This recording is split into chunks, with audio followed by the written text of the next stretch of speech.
Hello everyone, it's Maddie and welcome back to my channel. I hope you guys are all having a lovely day. In today's video, we're going to be discussing one of the most upsetting cases I have come across. Obviously, every case that I discuss on this channel is really upsetting, but this one in particular is extremely heartbreaking. I want to put a trigger warning on this video also that unfortunately I will be discussing the deaths of children. And I want to also put a disclaimer that I mean no disrespect to anybody that I talk about in this case. And on that note, let's jump straight into the video. Hannah Clarke was welcomed into the world by her parents Sue and Lloyd Clarke on the 8th of September 1988. She was born at the Royal Women's Hospital in Brisbane. Her brother Nat was born at a later date to complete their family. In high school, Hannah was a great student. She was very athletic, which we will continue to talk about in a bit.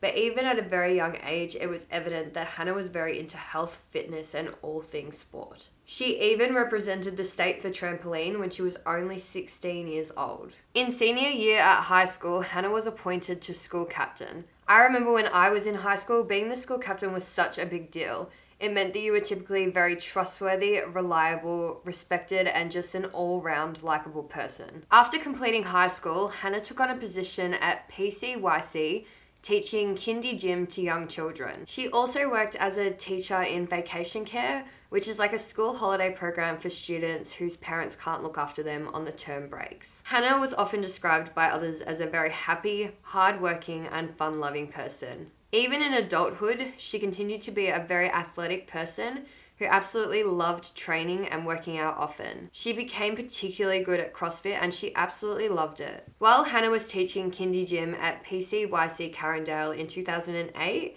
she met a man named Rowan Baxter. His son was in one of her classes at the centre. Rowan was born on the 9th of May 1977, making him 11 years older than Hannah. At the time that they met, Hannah was just 20 years old and Rowan was 31. In the years prior to meeting Hannah, Rowan was actually living in New Zealand with his wife and they had a son together called Isaiah Baxter. When his son Isaiah turned 2, his wife wanted to leave the marriage, but this made Rowan really angry. She actually made the effort to try and leave him, but Rowan would show up uninvited. He would also leave notes on her car and he would threaten to kill all three of them. Him, his wife, and Isaiah. This ultimately forced his wife to feel trapped and like she had no other options, so she stayed with Rowan. Then in 2007, all three of them moved to Australia. So going back to 2008 when Rowan met Hannah, at the time Hannah was living at home with her parents, but Rowan was still living with his wife. Despite this though, Hannah and Rowan actually started a romantic relationship. He told Hannah that although he was living with his wife,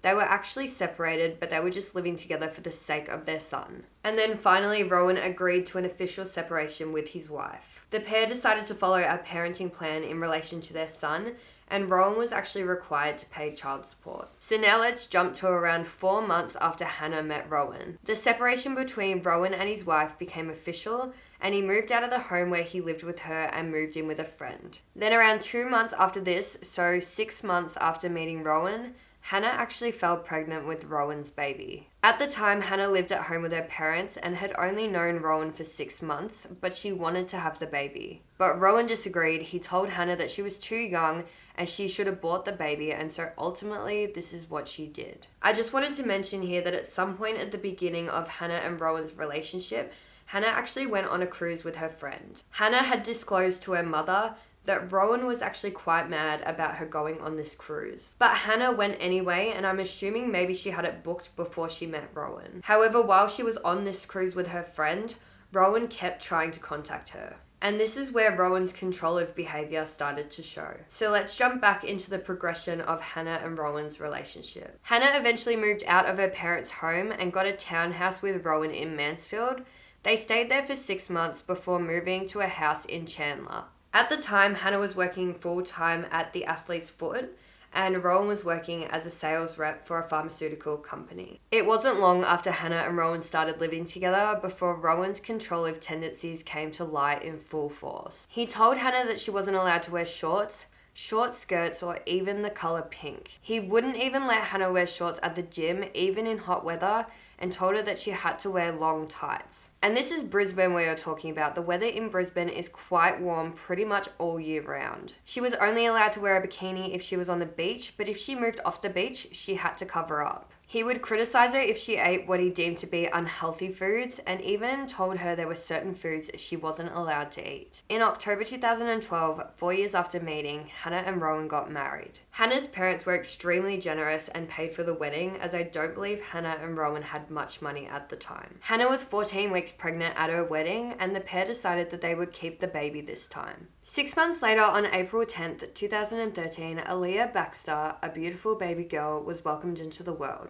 Once Aaliyah was born, Rowan stopped paying child support to his ex-wife to support his son Isaiah from his previous marriage. And again, Rowan's controlling tendencies came out, and he started to put a wedge between Hannah and her family. Rowan wouldn't allow Hannah's mum to look after Aaliyah, and Aaliyah wasn't allowed to stay at her grandparents' house. The pair actually went on to have another 2 children together. In 2014, 1 year after giving birth to their first child, Aaliyah, Hannah fell pregnant again with their second child, another little girl. On the 19th of March 2015, Rowan Baxter was born. The following year, in 2016, Hannah fell pregnant for a final time, this time with a baby boy. On the 4th of December 2016, Hannah gave birth to their third and final child, Trey Baxter. Rowan and Hannah spent quite a lot of time trying to open up and run a gym together. As they were both quite athletic, they thought it was a really good idea. However, they didn't have any money to fund this idea, and so they turned to Hannah's parents and asked them to invest in the gym. And they did.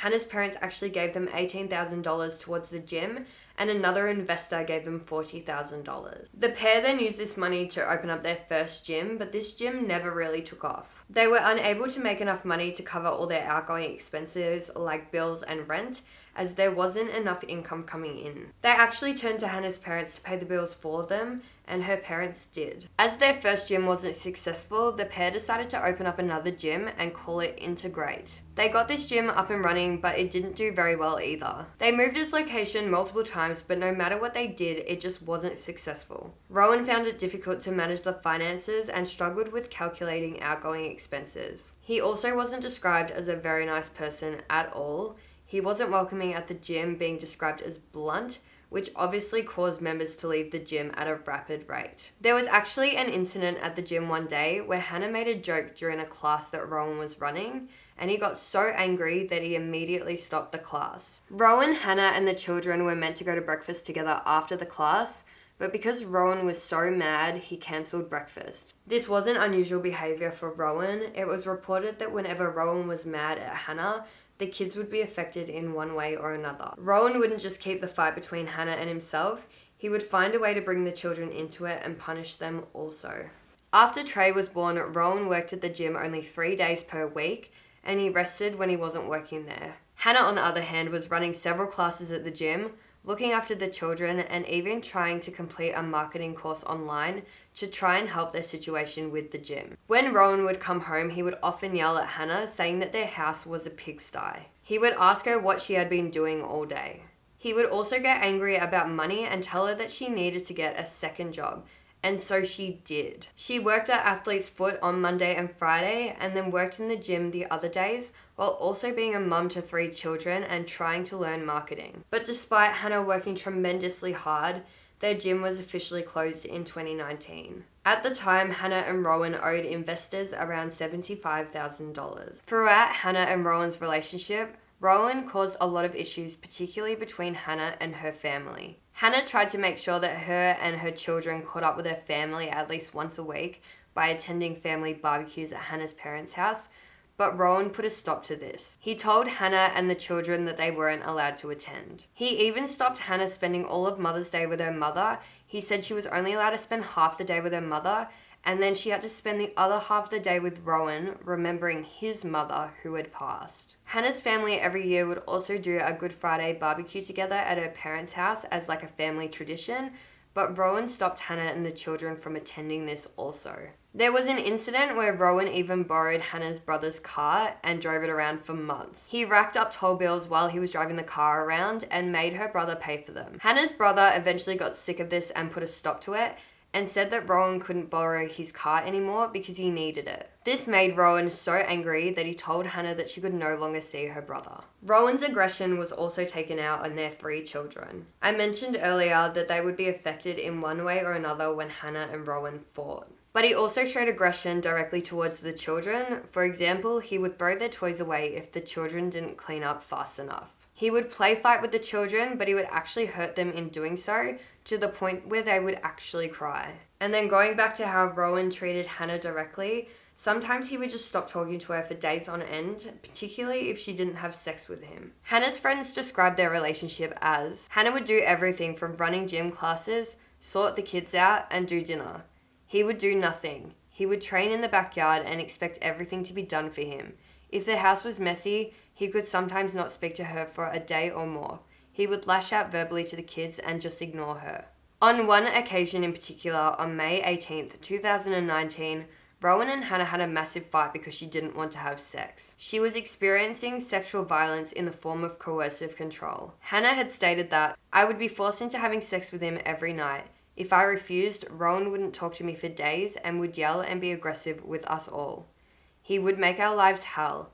I had to do it to keep the peace and keep my kids safe from his temper. On that particular night in May, when Hannah told Rowan that she didn't want to have sex, he was so enraged that he grabbed Hannah's watch and he smashed it, and then he left the house. Hannah then discovered that a hose was missing from the house, so she became really concerned that Rowan was going to end his own life. Hannah then phoned her mum and explained the situation that had unfolded. Her parents then drove around looking for Rowan, but they were unable to locate him. Rowan eventually came home that morning and he told Hannah that he had gone to a car park to end his own life, but he didn't follow through with it. Later that same year, in November 2019, Rowan's controlling behaviour seemed to intensify. On November 6, 2019, Hannah was driving home from the gym and she was talking to her friend while she was in the car about Rowan and said that he had been taking over the session that day and being really full on. Apparently, according to Rowan, while Hannah was having this conversation, Aaliyah was playing with Hannah's phone and accidentally called him,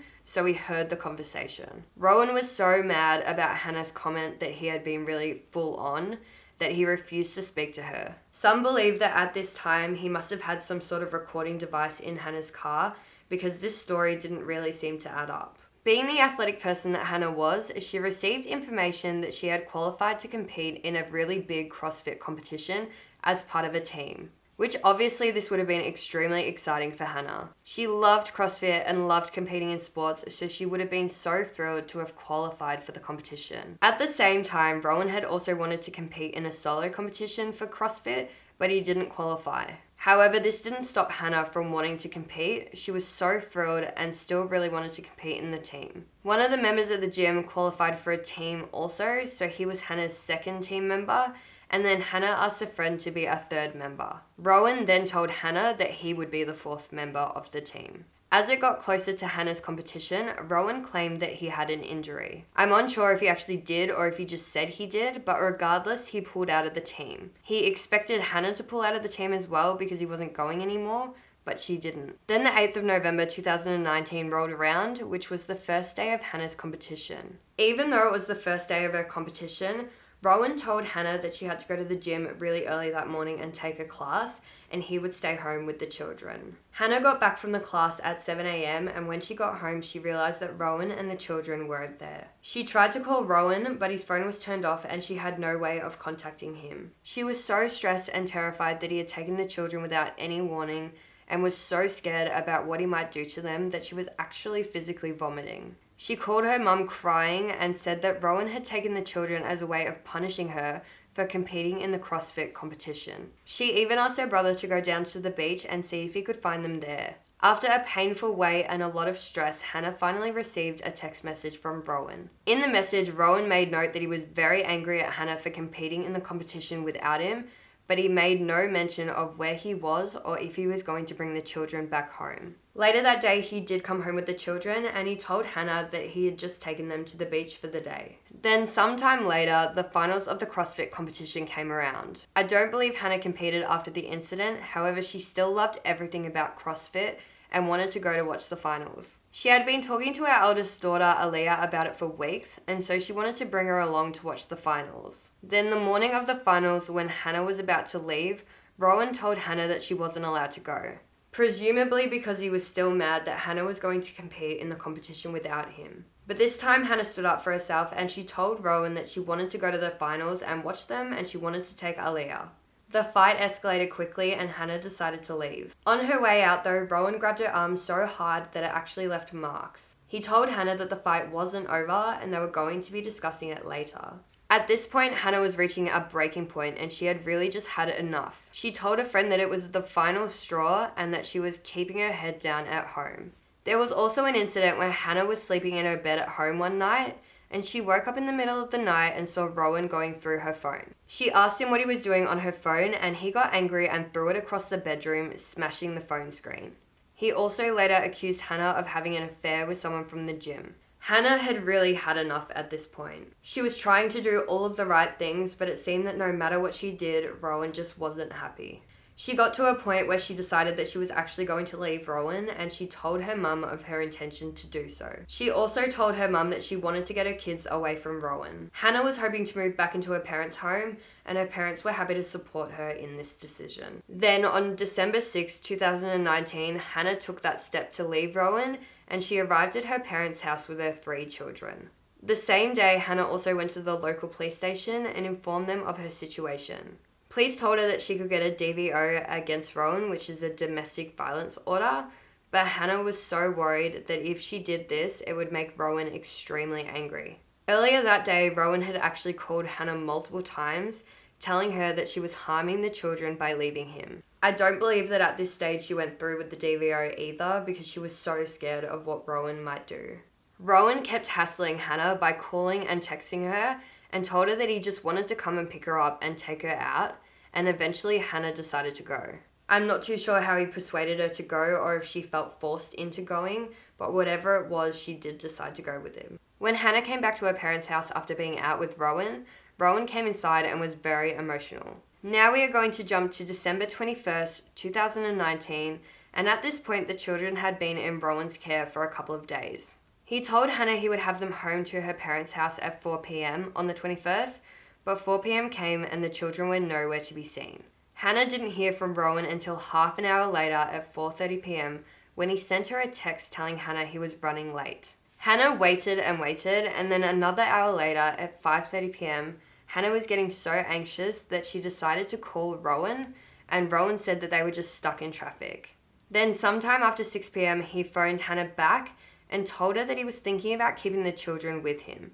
And then Hannah pleaded with him to bring them back to her, but he didn't. Over the next few hours, some attempts were made to get the children back, but they were all unsuccessful. Then finally, at 8:30 p.m., Rowan contacted Hannah and told her that he would give the children back, but he had some conditions. Hannah had to come alone and she had to go to a service station in Cleveland to get the children. Hannah's main priority in life were her children, and so she immediately left and went to pick the kids up.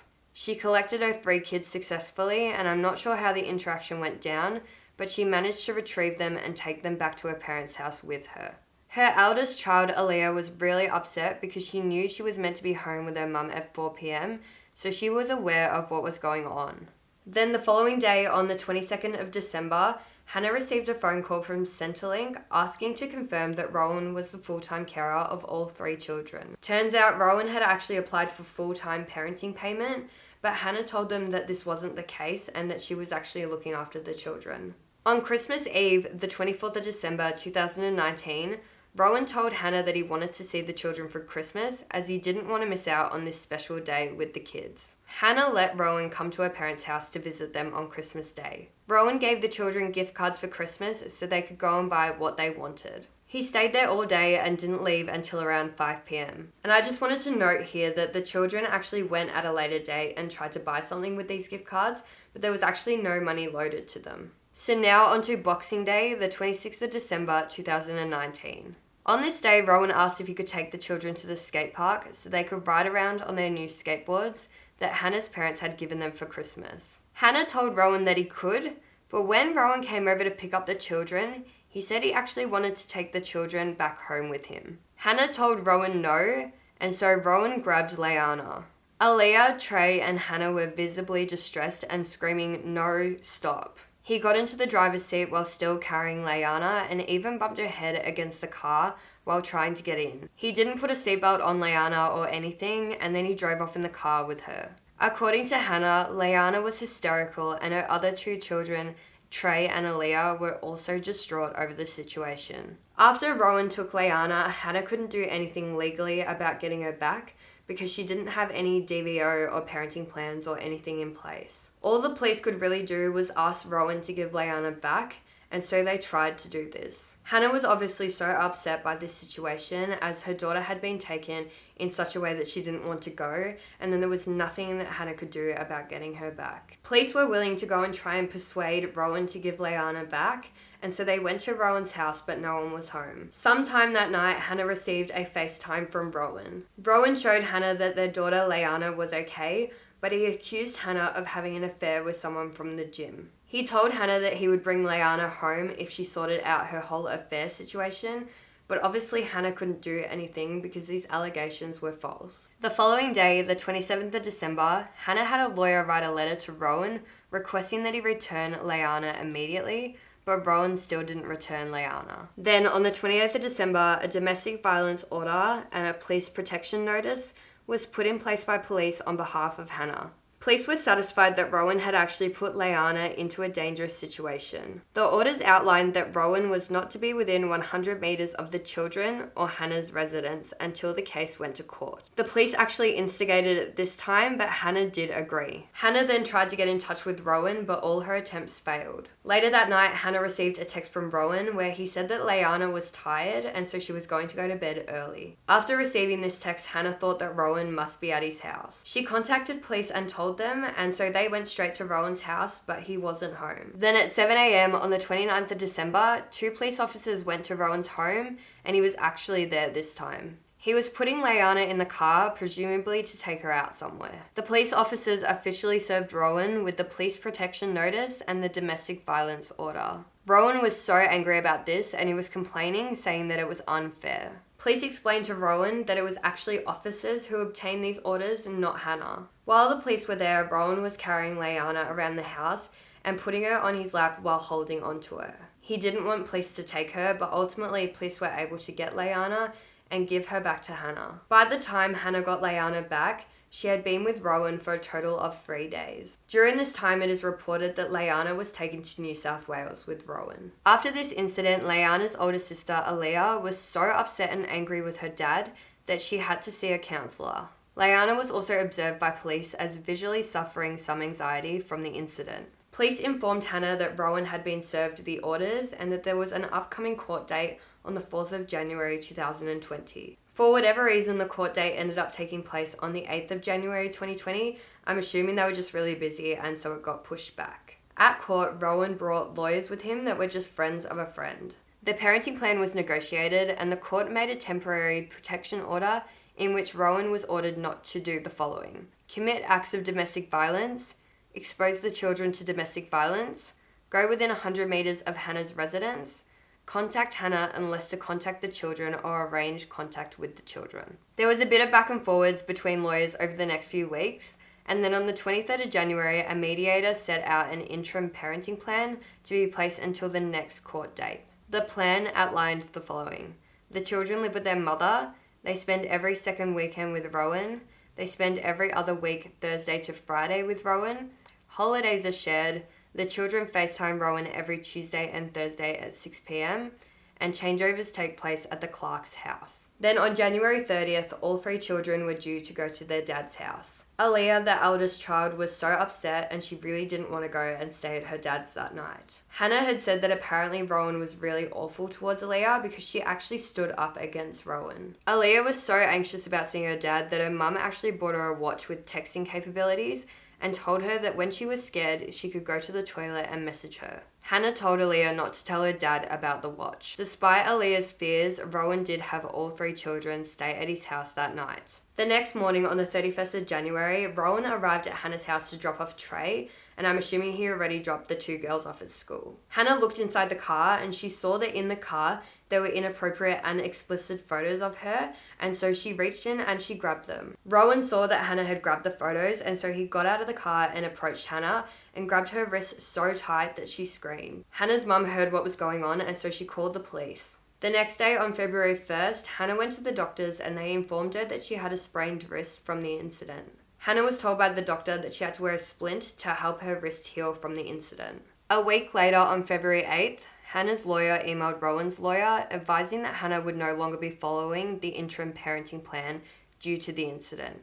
She would be waiting for an official order or agreement from the court, but she would still allow her children to see their dad on FaceTime on Tuesdays and Thursdays. This caused Rowan to get quite angry. He expressed that he had enough of Hannah pulling stunts, and he was actually wanting to file a DVO against her now. He said that she was putting him through emotional abuse as well as withholding the children. His lawyer said that he would need sufficient grounds to lodge a DVO and they would talk about it at a later date. I don't believe that anything came of this though. Rowan had also told a friend that the custody issues were all Hannah's fault, and his friend has since said that he thought the following: "Why would Hannah do this if you had done nothing wrong? It didn't make sense because Hannah was one of the nicest persons in the world."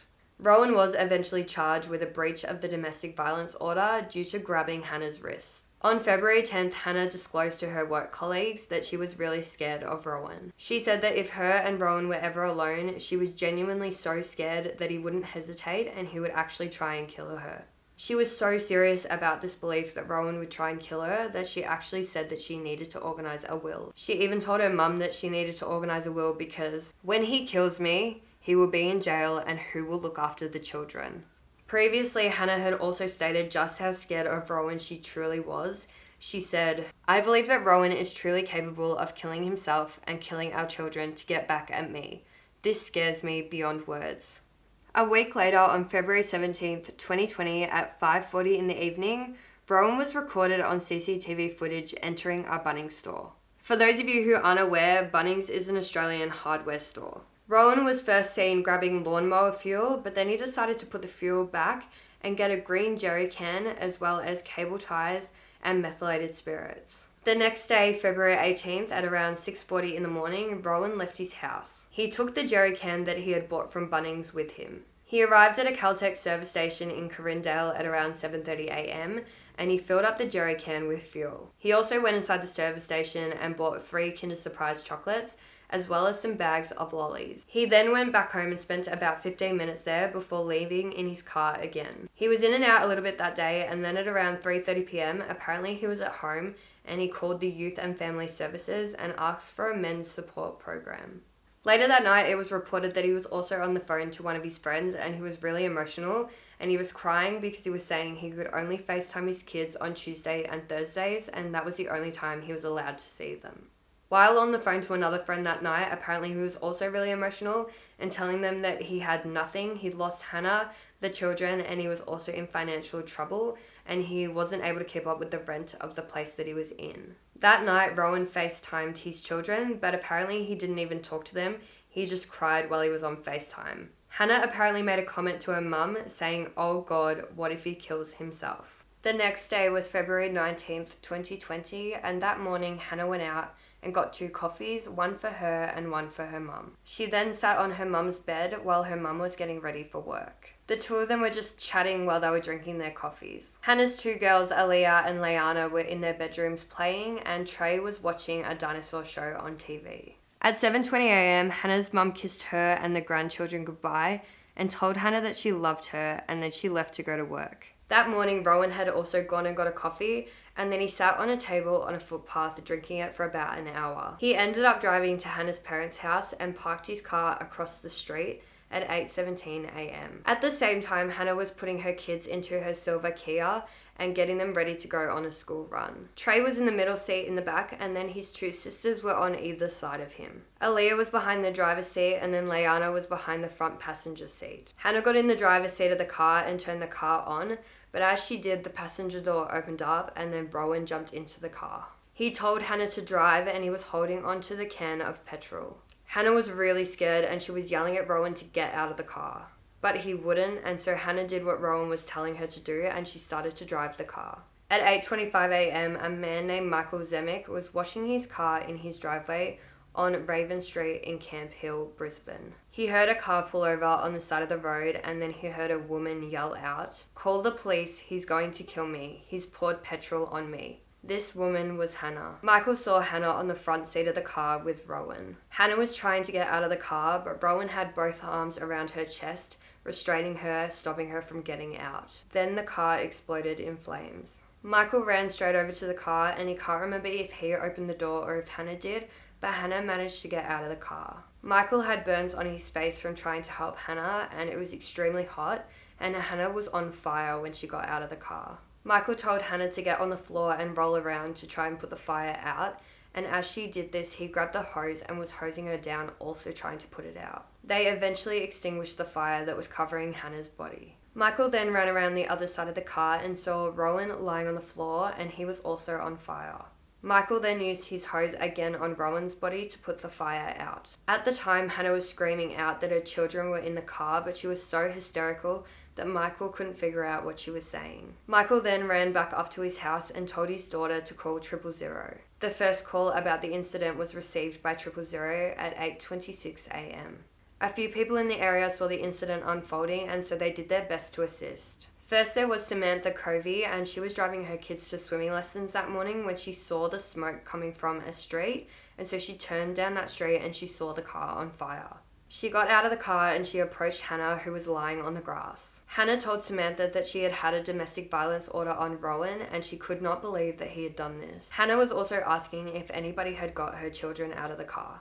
There was also Kerry Fernandez, who lived on Raven Street where the incident unfolded. She heard a woman yelling out, "Call the police," and then she heard an excruciating scream. Kerry went outside her house to see what was going on, and this is when she saw the car on fire. She called 000, but then she noticed other people on their phones, and so she assumed emergency services were already on their way. So she ran back into her garage and grabbed a fire extinguisher, and then came back out and ran towards the car. She started trying to put the fire out with the extinguisher, but the car started to slowly roll backwards, and Hannah actually managed to stand up at this point and yelled out, "My kids." There was also a man called Benjamin Young who was working on Raven Street that morning. He was installing signs on the street that morning when he saw the car pull up, and then he heard Hannah yell out, "He's doused me with petrol, call the police." Benjamin made the following statement about his recollection of the event. He said, "At that point, it sounded like a bomb went off. It was so loud.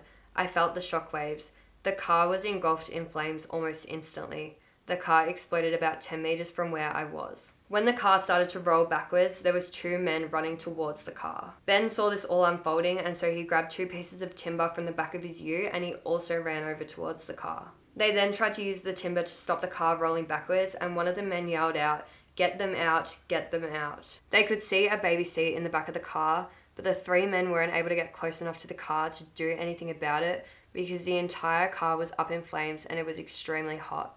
At this point, Kerry, the lady with the fire extinguisher, was also still trying to put the fire out, but it was getting so hot and she was sustaining burns. At the same time, Rowan was also really badly burnt and he was walking around the car aggressively. He all of a sudden decided to jump into the car head first and then jump straight back out. He had managed to get the knife from inside the car. One of the witnesses on the scene told Kerry that he had the knife and to get back. Frightened by the whole situation and not knowing what Rowan was going to do, Kerry left and went back towards her house. It is also reported that Rowan used the knife to keep people away from the car so they couldn't rescue the children. Rowan eventually sat on the grass right next to the car and put his head down. He pressed the end of the knife up against his stomach. Witnesses were telling Rowan to put the knife down, but he fell forward onto the knife. Rowan then curled up on his side in a fetal position. An off-duty paramedic was driving by and she was on her way home from work at the time. Her name was Stephanie Ring and she stopped at the scene. She approached Hannah and asked her what had happened, and Hannah said, "My babies are in the car.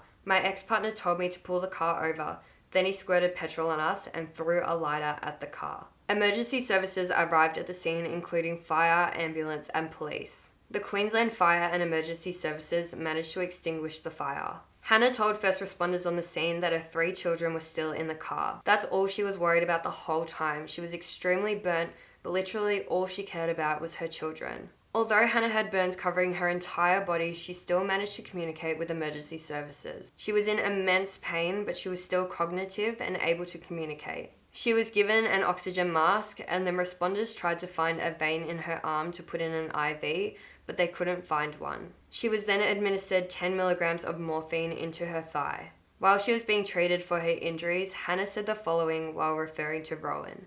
She said, I hope he survives and rots in jail for the rest of his life. Responders removed the knife from Rowan's chest and administered appropriate medical assistance. The wound to Rowan's heart was stapled closed, and an internal cardiac massage was done, which helps push blood through the veins and arteries. They were unable to get Rowan's heart working properly, and so he was pronounced dead at the scene at 9:14 a.m. His cause of death was later determined to be a stab wound to the chest, but at the time he also had extensive burns to 80% of his body, and so this wasn't ruled out as having a contribution towards his death also. His toxicology report came back and said that he had no drugs or alcohol in his system at the time. Hannah had been asking the officer who was treating her if her children were okay, and he told her that at that particular moment she really needed to focus on herself. Hannah was put on a stretcher and 2 paramedics continued to try and locate somewhere on her body where they could insert an IV. Dr. Rashford, who was an emergency medical specialist, arrived at the scene,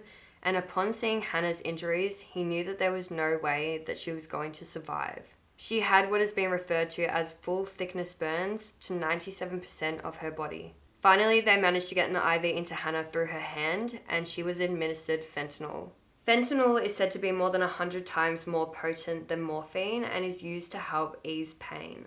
It is more commonly used in cancer patients or those who are recovering from major surgical operations. Dr. Rashford, the emergency medical specialist on the scene, then told the paramedics to put Hannah into the ambulance so they could administer anesthetic to make Hannah sleep.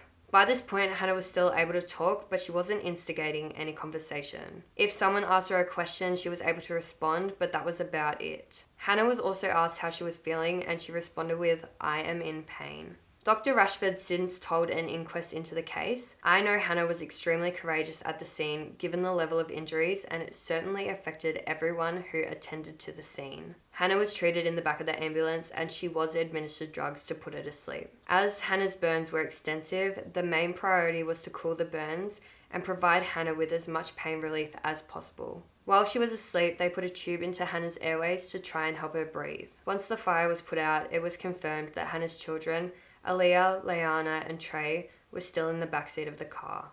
The children were heartbreakingly pronounced dead at the scene at 9:53 a.m. They had received such significant burns that they were unable to be visually identified. A senior fire officer who was one of the first to the scene said that when they arrived, the fire was so bad that in his opinion, there was already no hope for the children. Hannah was taken to the Royal Brisbane and Women's Hospital. This hospital is said to have one of the best burn units in the world. But Hannah's injuries were so bad that there was nothing that they could do to save her, and so she was pronounced dead at the hospital that evening at 5:40 p.m. An autopsy on Hannah's body later found that her cause of death was multiple organ failure from the effects of the fire. Police Commissioner at the time, Katrina Carroll, made the following statement about Hannah's bravery that day. Right through to her passing, Hannah showed amazing courage and heroism, ensuring that she gave our police and emergency services at the scene a detailed statement of the horrific events that unfolded, leading to the death of her 3 children and ultimately herself. A homicide investigation was conducted after the deaths, and it was confirmed that it was premeditated by Rowan. He was unable to accept that Hannah had left him. However, the homicide investigation found that the exact events that occurred that day may not have been in Rowan's original plan. They believe that Rowan may have planned to originally drive Hannah out to a secluded location, stab her with the knife, and then use the petrol to burn her body. They think that maybe when Hannah pulled over on Raven Street that day, Rowan, in the heat of the moment, covered everyone in petrol and set the car alight. They then believe that once he realised the extent of what he had done, he jumped into the car and grabbed the knife before ending his own life. But again, this is just speculation. The witnesses that were on the scene that morning were amazed by Hannah's bravery. Despite her life-ending injuries, she was so selfless. All she was focused on was her children and wanting them to be saved, and wasn't thinking about herself at all. An inquest commenced in March 2020 in relation to the case, and Hannah was described as someone who was strong and resilient, as well as warm, caring, and loving. A friend of both Rowan and Hannah's, who worked in the mental health sector, said the following statement. Rowan didn't have the ability to live a life that he's not in control of, nor would he let those who he believes are his life to live a life outside of his control. He chose to take that from them despite never having the capacity to see he was in control of and responsible for the situation the whole time. Rowan's friends reportedly tried so many times to get Rowan to undertake counselling sessions. One person in particular apparently even gave Rowan $2,000 for the counselling sessions, and Rowan took the money, but he never used them for any sessions. On the 9th of March 2020, a funeral was held for Hannah, Aaliyah, Leanna, and Trey. Hannah and her children beautifully shared the same coffin. Hannah's mum spoke about each of the children individually in her speech, and I'm going to read what she said out to you guys so you can get an insight into what each of Hannah's children were like. Aaliyah, you were everything a big sister should be. Strong, smart, and quite bossy. There's no doubt you were going places. You had aspirations on being a CrossFitter. Leanna, you were the rat bag, the little middle. You had so much of Hannah in you. You were always up to something. Trey, you were your mother's little man and her best surprise. You had the potential to grow up to be a wonderful young man. After a loved one's passing, hospitals sometimes give families handprints of their loved ones, but Hannah's hands were so badly burnt they were unable to do so. Instead, one of the only parts of Hannah's body that wasn't severely burnt was the bottom of her feet, and so they gave Hannah's family her footprints. This is where the inspiration for the name Small Steps for Hannah came from. Hannah's family went on to create this foundation for change called Small Steps for Hannah to put a halt to domestic and family violence. HALT standing for Hannah, Aaliyah, Leanna, and Trey. Small Steps for Hannah raises awareness and educates people, including young children, about domestic violence, including coercive control, so it can be identified early.